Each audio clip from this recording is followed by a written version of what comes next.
kulanti wacan daawadiil ku soo dhawaada janalka wararka Soomaalida qodobada ugu waaweyn aan idin haynana waxaa kamid ah madaxweyne xaaf oo wali ku dhagan mowqifkiisa ka dhanka ah Villa Soomaaliya saaxiibadiisa Shaakir iyo Macalin Maxamuud oo isku dhiibay dawladda federaalka maxaase ka jira in go'doon la geliyay madaxweyne xaaf xog buuxda ayaan idinkaga soo gudbin doonaa war cusub oo ku soo kordhay dacwadda kiiskii Caashe Ilyas Aadan iyo raggii ka dambeeyay oo mar kale la maxkamadeynayo dawladda federaalka oo qorshe cusub u dejisay sugidda amniga Muqdisho madaxweyne lagu dilay Itoobiya xiisad taagan Abiy Ahmed oo war culus soo saaray iyo wararkii ugu dambeeyay isku dayga Afgambi ee Itoobiya khilaaf soo kala dhexgalay Puntland iyo Galmudug iyo dagaal laga cabsi qabo inuu ka dhex qarxo Al-Shabaab oo burburiyay xarun shirkadda Safaricom ku leedahay gudaha Kenya iyo xiisad ka dhalatay iyo madaxa sirdoonka Sacuudi Arabia oo qorshe la yaab leh u tagaya Israa'iil intaasi daawadayaal waxay ahaayeen qodobadii warka ugu waaweynaa markana waxaad ku soo dhawaataan iyagii oo fidsan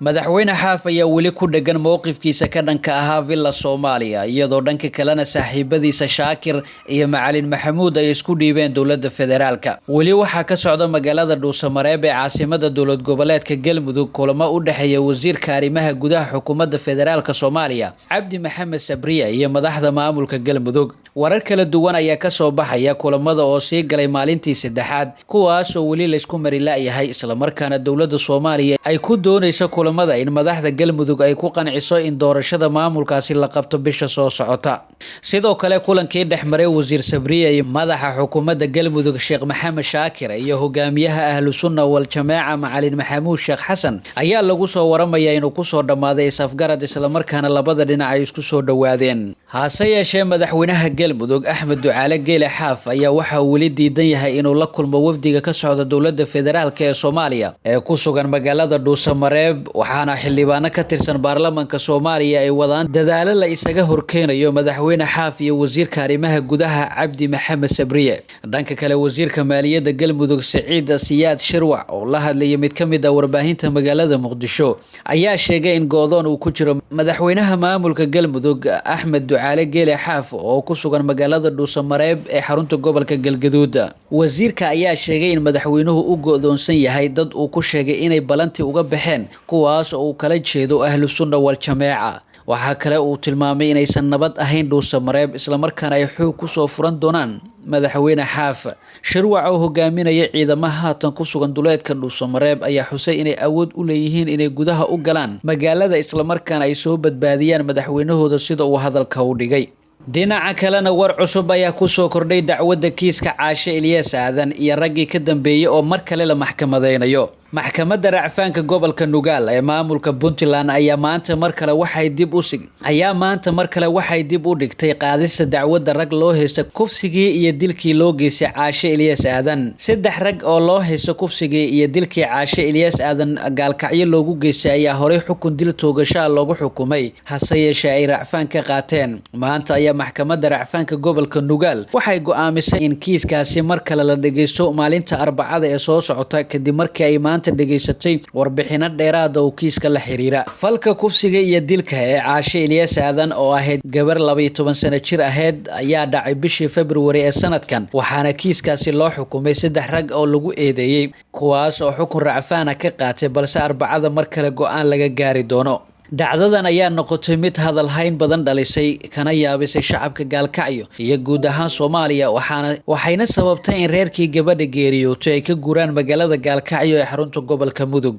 madaxweyne lagu dilay Itoobiya iyo waliba ra'iisul wasaaraha dalka Itoobiya oo war ka soo saaray isku daygii Afgambi ee ka dhacay dalka Itoobiya war saxaafadeed ka soo baxay xafiiska ra'iisul wasaaraha Itoobiya Abiy Ahmed waxa ugu horeyn lagu cambaareeyay Afgambigii dhicisoobe ee ka dhacay gobolka Waqooyi ee Amxaarada dalka Itoobiya Abiy Ahmed waxa uu sheegay in lagu xadgudbay dastuurka dalka Itoobiya isla markaana meel ka dhacay ku tahay shacab weynaha muddada soo halgamayay ee Amxaarada Itoobiya sidoo kale waxa uu hadalkiisa intaa ku daray Abiy Ahmed in marnaba la aqbali karin waxaana uu digniin u diray dadka horboodaya Afgambigii dhicisoobe balse khasaaraha dhaliyay afgembigaasi ayaa sida la sheegay waxa uu ujeedkiisu ahaa in guud ahaanba dalka Itoobiya uu ka dhaco waxaana laga cabsi qabay inuu ka bilowdo magaalada Addis Ababa waxaana ra'iisul wasaare Abiy Ahmed ugu baaqay ciidamada federaalka Itoobiya inay dalkooda difaacdaan afgembigii dhicisoobay ee ka dhacay deegaanka Amxarada ee dalka Itoobiya ayaa waxa lagu dilay taliyihii guud ee ciidamada Itoobiya General Sere Mekon waxaana la jaray qadkii isgaarsiinta guud ahaan dalka Itoobiya dhinaca kalena war ka soo baxay xisbiga maamula gobolka Amxarada ayaa dhacdadan ku eedeeyay taliyihii hore ee ammaanka kaasi oo ra'iisul wasaaruhu xabsiga ka sii daayay markii uu xukunka qabtay xaaladda ayaa haatan degan hase yeeshee waxaa heegan buuxa ku jira qaybaha kala duwan ee ciidamada federaalka ee dalka Itoobiya Abiy Ahmed ayaa tan iyo markii 2018 loo doortay xilkan waxa uu isbedel weyn ku sameeyay siyaasadda Itoobiya waxaana uu soo afmeeray cadaadis ka jiray dalkaasi geesta kalena dowladda federaalka Soomaaliya ayaa qorshe cusub u dejisay sugidda amniga Muqdisho wasiirka wasaaradda amniga xukuumadda federaalka Soomaaliya Maxamed Abuukar Islow Ducaale ayaa waxa uu ka hadlay xirnaashaha wadooyinka qaar ee magaalada Muqdisho wasiirka amniga ayaa waxa uu sheegay in dowladda Soomaaliya ay wado qorshe cusub oo lagu sugayo amniga magaalada Muqdisho isla markaana waxa uu xusay in dowladdu keeni doonto qalab casri ah oo amniga lagu xaqiijinayo isagoo sii hadlayay Maxamed Abuukar Islow Ducaale waxa uu ballan qaaday in wadooyinka xiran ee magaalada la qafiifin doono lana furi doono kuwaas oo uu tilmaamay inay noqonayaan jidcadayaasha dhexmara xaafadaha degmooyinka oo kaliya waxaan ballan qaadayaa jidadka inaan qafiifin doono meelaha xiran waa jidcadayaasha oo kaliya jidcada kastana askari lama geyn karo marka qalab casri ayaan keenaynaa oo amniga lagu xaqiijinayo hala dulqaato amniga qorshayaal badan ayaa nooga degsan ayuu yiri wasiir Islow isgoosyada ku yaala magaalada Muqdisho ayaa waxa qaar kamid ah ku jaran dhagaxaan waaweyn waxaana laga furay oo kaliya meel ay maraan mootooyinka bajaaj iyadoo qorshahaasi lagu sheegay in lagu sugayo amniga magaalada Muqdisho khilaaf xoogan ayaa soo kala dhexgalay maamulada Puntland iyo Galmudug iyadoo dagaal laga cabsi qabo inuu ka dhex qarxo muuqaal kooban uu soo duubay taliyaha ciidanka daraawiishta dowlad goboleedka Puntland ee degmada Tawfiiq oo ka tirsan gobolka Mudug ayaa waxa uu ka jawaabay hadal ka soo yeeray siyaasiyiin jaaliyada Galmudug ee dalka Sweden jaaliyada oo shir ku qabtay dalka Sweden ayaa waxa ay sheegeen in degmada Tawfiiq ee gobolka Mudug ay tahay degmo ka tirsan maamulka Galmudug hase yeeshee taasi uu beeniyay taliyaha ciidanka daraawiishta degmadaasi u qaabilsan maamulka Puntland gaashaanle sare Maxamed Maxamuud Cumar Gaacayta ayaa sheegay in degmadaasi ay maamul ahaan hoosagto maamulka Puntland waxaana uu digniin u diray siyaasiyiin uu sheegay inay faraha la soo gelayaan ama carqalada iyo daandaansi ka wadaan degmada Tawfiiq ee gobolka Mudug waxa uu hadalkiisa intaa ku daray in beesha degta degmada Tawfiiq ay tahay mid ka tirsan Puntland isla markaana uu sheegay in xuduudkooda uu yahay deegaanada Budbud iyo Afbarwaaqo ee gobolka Mudug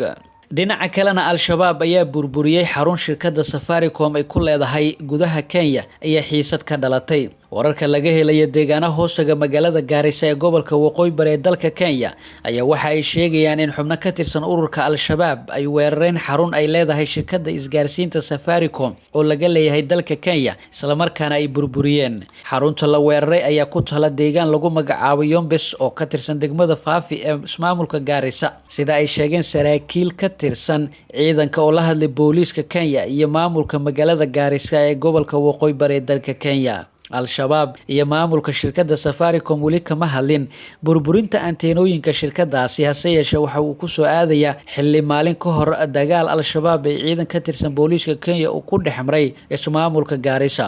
shirkadda isgaarsiinta Safaricom ayaa muddo hadda laga jooga 3 sano waxay dowladda Kenya ay heshiis kula gashay inay ka caawinayso dhinaca amniga iyo baarista shakhsiyaadka lagu tuhmaya taas oo sabab looga dhigay weerarada inta badan ay ku qaadaan xarumaha shirkadaasi ururka Al-Shabaab ugu dambeyntiina madaxa sirdoonka Saudi Arabia ayaa qorshe la yaab leh u tagaya Israa'iil wargeyska The Middle East Eye ee laga leeyahay dalka Ingiriiska ayaa qoray maanta oo Sabti ah in madaxa sirdoonka Sacuudiga oo booqasho ku tagi doono Israa'iil dhamaadka asbuucan bilowgiisa wargeyska ayaa sheegay in mas'uulkan oo asbuucan dhamaadkiisa tagi doona Tel Aviv si uu maamulka Israa'iil ugala hadlo inay weerar duqeyn ah ku qaado dalka Iran inkastoo uusan wargeyska sheegin magaca mas'uulkan haddana shakhsigii ugu dambeeyay ee hogaamiyaha u ahaa sirdoonka Sacuudiga ayaa lagu magacaabaa Khalid Al-Hamidani wargeyska ayaa cadeeyay in booqashadan ay ku soo aadayso xilli dowladda Sacuudiga ay laba jibaartay dadaalkeeda ku aadan inay xulafadeeda ku qanciso weerar lagu qaado Iran kadib markii Washington ay sheegtay inay joojisay duqeyn ay rabtay in lagu qaado Iran. Wargeyskan ayaa sidoo kale xusay in madaxa sirdoonka Sacuudiga uu la socday wasiiru dowlaha arrimaha dibadda Adil Al-Jubeir ay booqdeen London iyagoo Ingiriiska ka codsaday in Iran la duqeeyo, balse waxa la xaqiijiyay in dowladda Ingiriiska ay dalabkaasi diiday. madaxweynaha dalka Mareykanka Donald Trump ayaa sheegay shalay inuu joojiyay duqeyn ka dhana Iran wax yar kadib markii ay diyaaradaha Mareykanka bilaabeen inay fuliyaan amarkan, isagoo sheegay inay duqeyntaasi ugu yaraan ku dhiman lahaayeen 150 oo u dhashay Iran. Sanadkii 2018 aynu soo dhaafnay ayaa waxaa dhacay kulamo iyo booqasho badan oo dhexmaray Israa'iil iyo Sacuudiga. xiriirka Sacuudiga iyo Israa'iil ayaa ku jira maalmihii ugu fiicnaa taariikhda, waxaana Israa'iil sheegtay inuu Sacuudiga kala dhaxeeyo xiriir fiican oo ku saleysan in la isdhaafsado macluumaadka sirdoonka. guud ahaan daawadayaal warkii aad kala socoteen channelka wararka Soomaalida waa naga inta.